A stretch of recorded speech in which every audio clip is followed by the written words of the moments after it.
मोदींची सत्ता जाणार की टिकणार?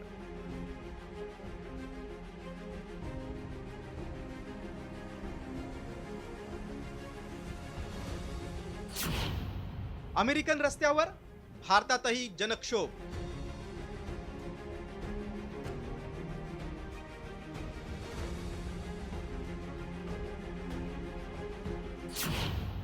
मोदींच्या कार्यकाळाबाबत राऊतांचा इशारा.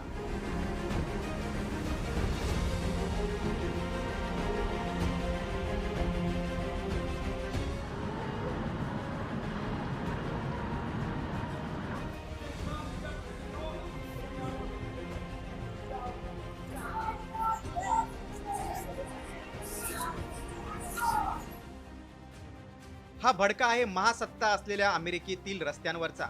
4 जानेवारीला अमेरिकेच्या राष्ट्राध्यक्ष पदाचा पदभार स्वीकारलेल्या राष्ट्राध्यक्ष डोनाल्ड ट्रम्प आणि उद्योगपती एलॉन मस्क यांच्या धोरणाविरोधात अमेरिकेच्या 50 राज्यातील जनता रस्त्यावर उतरली आहे. हाच धागा पकडत खासदार संजय राऊतांनी मोदींवर निशाणा साधलाय.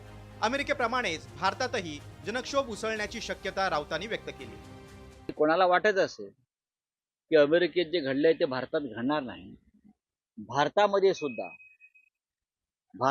सुद्धा अशा प्रकारचाच स्फोट होण्याची भीती मी वारंवार व्यक्त केलेली आहे आणि ते होणार.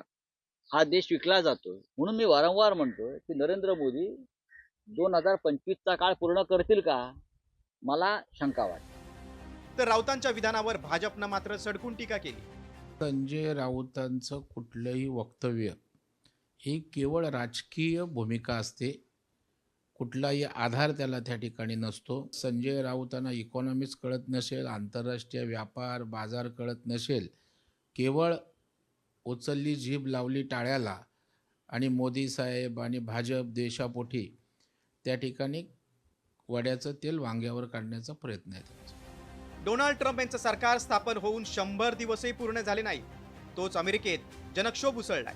हुकुमशाही आणि मनमानी पद्धतीनं सुरू असलेला कारभार, नोकर कपात, बंद करण्यात आलेले सरकारी विभाग, मानवी हक्कांचं उल्लंघन आणि आर्थिक घसरण यामुळे अमेरिकन जनता रस्त्यावर उतरली आहे. मात्र भारतात मोदी विरोधात असंतोष उफाळून येऊ शकतो.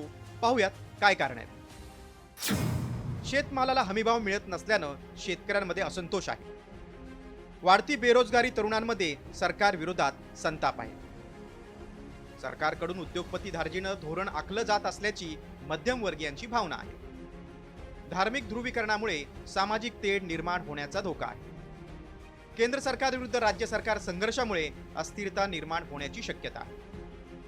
अमेरिकेच्या टॅरिफमुळे वाढती महागाई असंतोषास कारणीभूत ठरू शकते. लोकसभा निवडणुकीत मोदी सरकारला 2014 आणि 2019 प्रमाणे स्पष्ट बहुमत मिळालं नाही. त्यातच आता चंद्रबाबू नायडू आणि नितीश कुमार यांच्या टेकूवर मोदी सरकार उभं आहे. त्या पार्श्वभूमीवर जागतिक पातळीवरील घडामोडी आणि देशांतर्गत आंदोलन उसळल्यास त्याचा फटका मोदी सरकारला बसण्याची शक्यता अधिक आहे.